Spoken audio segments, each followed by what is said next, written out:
faut pas oublier que Mark Zuckerberg s'est pas réveillé du jour au lendemain avec 20 kilos de muscles et une ceinture bleue de Jiu-Jitsu. Son tournant masculin, il l'a fait bien avant que Trump ne revienne au pouvoir. Il l'a assumé au grand jour, le jour où Trump est revenu au pouvoir. Mais la réalité, c'est que le move, il date de bien avant, bien avant.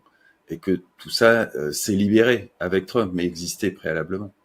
Donc c'est vrai que c'est surprenant de voir Mark Zuckerberg faire des sorties masculines, mais il n'y a pas d'honnêteté à chercher chez Mark Zuckerberg. Il y a juste le fait que, comme tout le monde, il fermait sa gueule pendant la période Biden parce que le moindre P de travers te valait un bannissement social.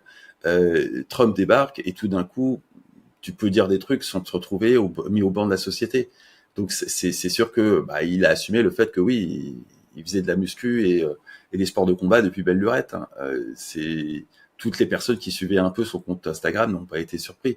Mais effectivement, dans le monde des bisounours, comme ils avaient vu deux trois sorties de Mark Zuckerberg qui adoubaient la doxa ambiance, ils s'étaient imaginé qu'ils s'étaient ralliés à la cause du bien.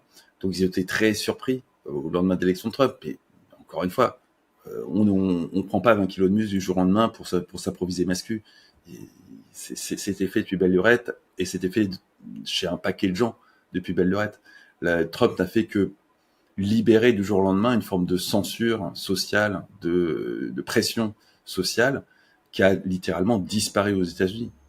On n'en est pas sorti en France, hein, même si c'est pas ce que c'était. Mais aux États-Unis, c'est du jour au lendemain.